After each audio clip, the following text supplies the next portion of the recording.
Alors, si on regarde ce qui s'est passé dans l'histoire dans les dernières 60 ans, les gens qui ont créé de renversements même positifs sont tous des gens qui quand même n'étaient pas des antagonistes. Bon, je parle de Mitterrand, je parle de Kohl, je parle de Craxi, je parle de Berlusconi. Enfin, il y a des gens qui ont obtenu des renversements intéressants, des changements de donne qui n'étaient pas du tout non négligeables. Alors, l'Allemagne aujourd'hui, bon, il faut aussi dire que je ne suis pas un fan ni de la Merkel, ni du gouvernement allemand, ni du modèle allemand. Hein, mais j'essaye quand même de voir les choses d'un point de vue substantiel, d'un point de vue matériel, ce qui est quand même fondamental, parce que sinon on ne sait pas de quoi on parle. Bon, l'Allemagne aujourd'hui, par le ministre Schäuble, a lancé c'est le seul pays, je pense, c'est le seul pays occidental qui l'a fait. Hein.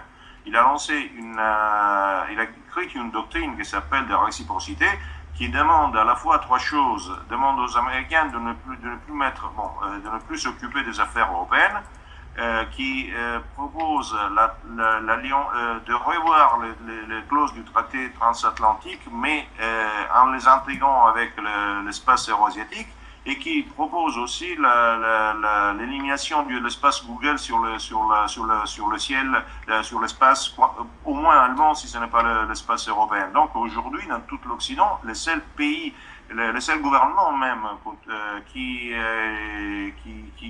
a des ouvertures moins atlantistes que les autres, c'est l'Allemagne. Est-ce que tu crois que, par exemple, comment dire, tout le scandale qu'il y a eu récemment avec le système de l'HSBC et tout, est-ce que ça peut être lié à ça, c'est-à-dire une attaque du système financier américain contre un autre système financier oui, européen? Non, attends. Alors aujourd'hui, les États-Unis sont en train de jouer quatre parties en même temps. La première partie, c'est celle très délicate, c'est une partie avec la Chine, très délicate. La deuxième, c'est celle avec la Russie, mais la Russie est plus un prétexte qu'un objet. Les grands axes de la politique américaine actuellement se trouvent sont contre l'Allemagne et contre la Turquie. Contre l'Allemagne et contre la Turquie. Oui. Donc la Turquie, pour toi, elle est en train de quitter son alliance traditionnelle avec les États-Unis. Non, mais attention, là aussi il faut comprendre les choses. La Deuxième Guerre mondiale, par exemple, il n'était pas qu'une guerre entre les ennemis, mais c'était une guerre aussi entre les alliés. Il y a eu une énorme guerre entre les Anglais et les Américains pendant la Deuxième Guerre mondiale et tout de suite après. Donc aujourd'hui, très souvent, la guerre se joue pas contre les ennemis, mais contre les alliés. Alors la Turquie est une alliée des Américains, mais est une alliée des Américains qui veut jouer son jeu et qui n'est pas le jeu que les Américains veulent qu'il joue. En fait, les Américains sont en train d'essayer de mettre l'Iran contre la Turquie et sont en train de mettre la Turquie dans toute la merde de la question de la djihadiste, de laquelle la Turquie essaie de se libérer, de se soustraire.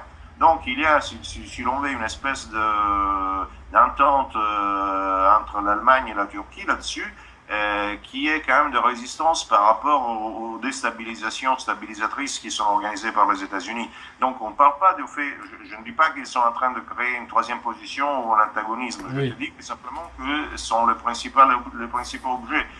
Aujourd'hui, je vois que les quatre objets de l'attaque américaine, de l'attaque, même pas parce que la Chine n'est pas objet d'un attaque. Hein. Donc les quatre objets d'un particulier intérêt américain, ce sont la Chine, la Turquie, la Russie et l'Allemagne. Évidemment, la Russie a un potentiel, et un potentiel qui est fondamental en alliance avec l'Europe, mais pour que ce potentiel marche, il faut faire l'Europe. Et il n'y a pas de possibilité que la Russie fasse quoi que ce soit si elle ne s'allie pas réellement avec l'Allemagne. Et il n'y a pas de possibilité, et quand elle ne s'allie pas avec l'Allemagne, elle est obligée, parce que c'est une question de réel politique, elle est obligée de composer avec tous les autres sujets. Et donc, les dernières 2 ans, la Russie a fait des alliances qui sont tout à fait compréhensible, que je ne suis pas en train de dénoncer, mais simplement d'en faire la liste comme le Kremlin n'arrête jamais de le faire, avec Israël, avec l'Arabie Saoudite, et donc il cherche toujours des ententes avec les Américains. Et plus le ton s'élève, plus les relations se serrent. C'est toujours comme ça dans la pré-guerre. Quand les tons sont calmes, qu'il y a les relations s'étendent. Quand les relations sont détendues, on lève le ton. Parce qu'on a toujours affaire avec des opinions publiques qui sont habituées partout à avoir une logique bipolaire et dualiste. Il faut absolument que tout gouvernement les nourrisse. Alors que ce soit l'antifascisme, ce soit l'antiracisme, ce soit l'antisexisme, ce soit l'anti-américanisme, pays par pays, quand on lève le ton, c'est parce qu'on baisse les défenses. Oui, il faut un ennemi. Est-ce que tu crois que Poutine, pour l'Occident, c'est comme ce que Mircea Eliade appelait le trickster, quoi. C'est un peu la figure dont on a besoin, c'est un peu le fou du roi presque, quoi. Enfin, non, je ne crois pas, parce que là, encore une fois, sur la Russie, sur Poutine, nous sommes prisonniers de notre propre milieu. Et notre propre milieu qui se crée des fantasmes. Si on va parler avec les gens un peu partout, les gens savent à peine, je dis pas que ça va à peine qu'il y ait Poutine, mais presque, et il n'y a pas cette idée de diabolisation, il n'y a pas cette idée de diabolisation à son égard. La seule chose pour laquelle Poutine est plus ou moins rejeté par l'Occident, c'est parce qu'il a été violent vis-à-vis des femelles et parce qu'il n'a pas accepté le mariage homosexuel. Alors, il y a toute une classe de sidaïques qui crée des problèmes là-dessus, mais ça reste très très minoritaire. Oui. Le fantasme en Occident reste encore les méchants racistes et l'islam conquérant. Oui, bien sûr. Et alors, allons plus loin dans ce sujet. Donc, est-ce que tu crois que l'intervention de la Russie en Syrie va stabiliser la situation, va la compliquer, va freiner la fuite des Syriens et l'immigration massive à laquelle on assiste? Voilà, est-ce que tu peux nous dire ce que tu penses là-dessus? Oui, bon, tout d'abord, je suis globalement favorable à l'intervention russe en Syrie, donc il ne faut pas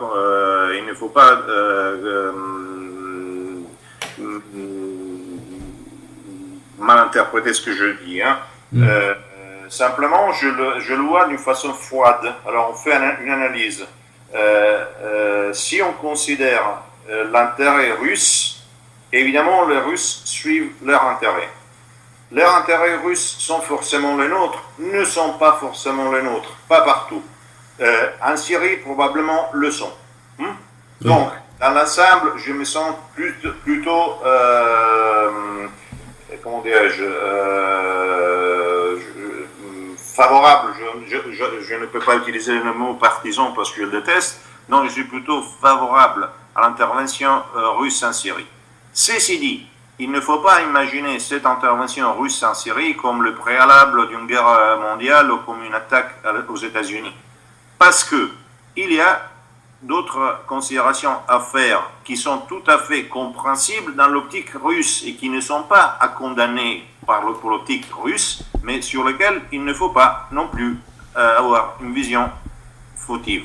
Alors, premier élément, les Russes sont rentrés en Syrie avec un énorme retard.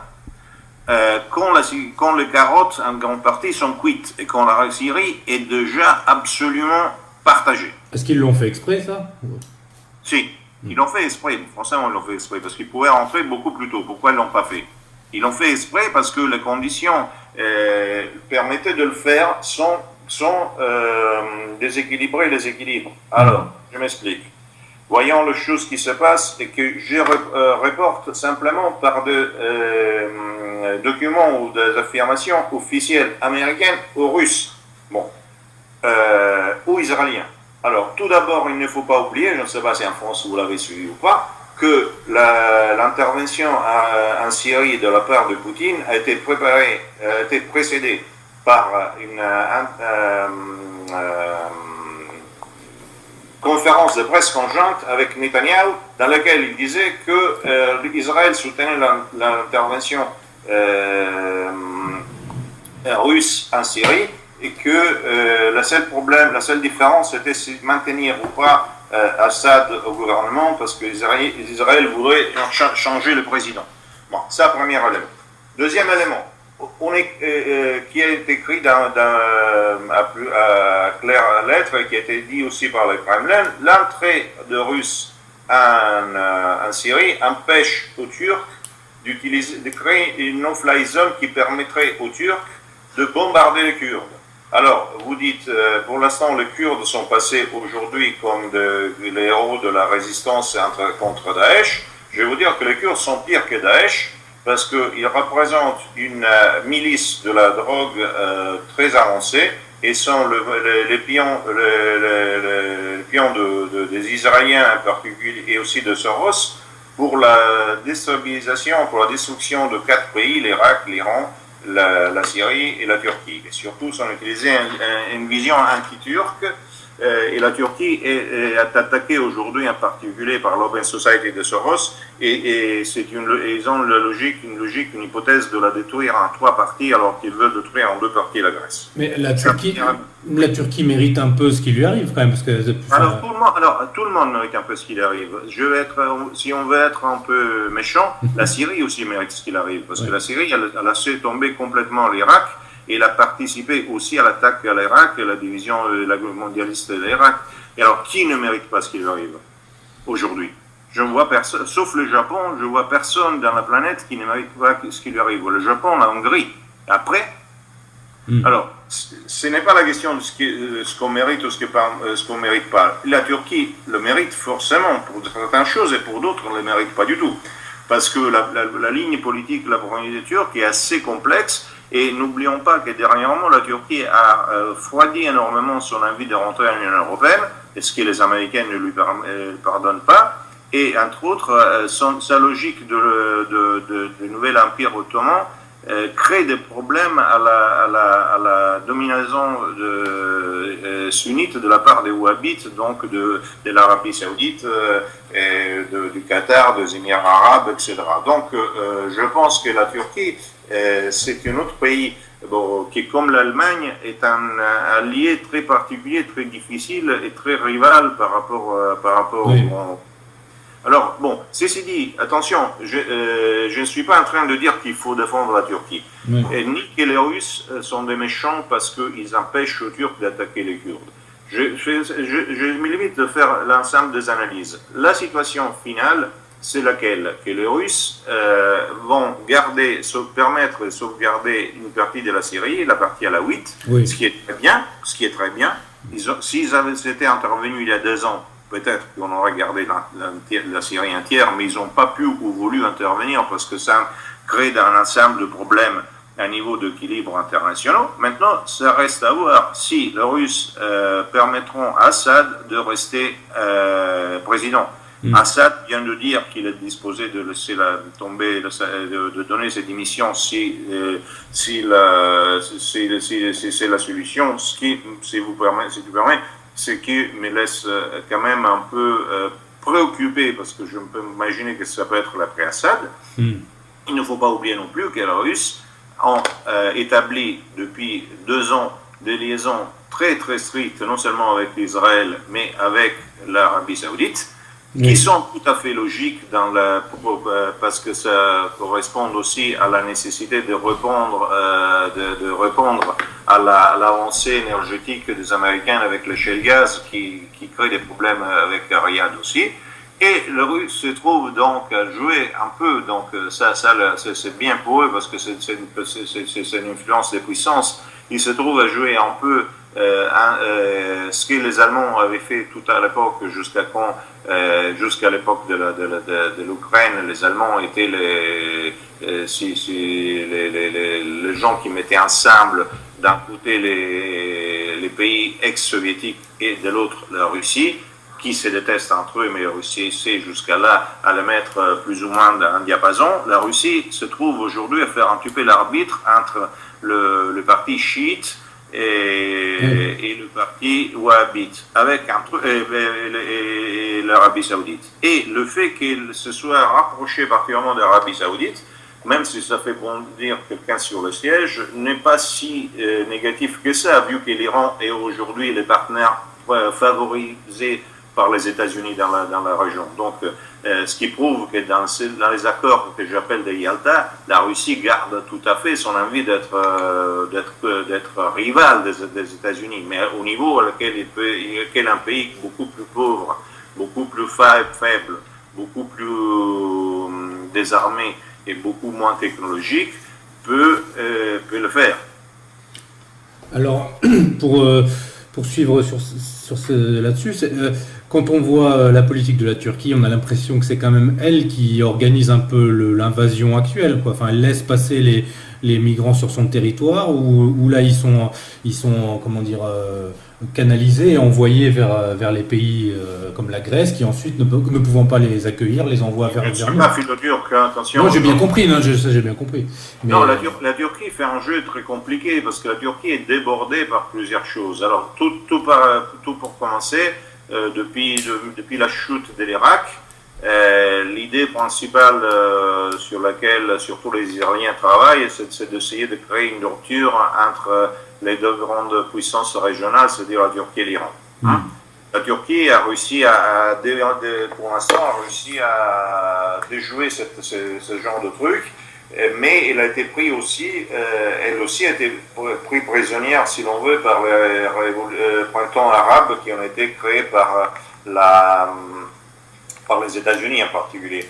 Donc le printemps arabe, les Turcs doivent garder quand même une hégémonie ou une influence dans la région.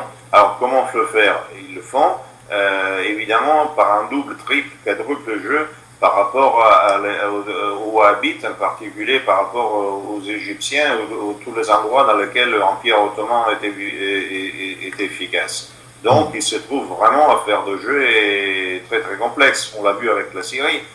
Ils n'ont pas intervenu, ils sont jamais intervenus en Syrie directement, même si on a tout fait pour le faire intervenir. Les rebelles ont même tiré plusieurs fois contre l'armée turque, avec les Américains et les Israéliens qui disaient que c'était l'armée syrienne qui avait tiré sur l'armée turque.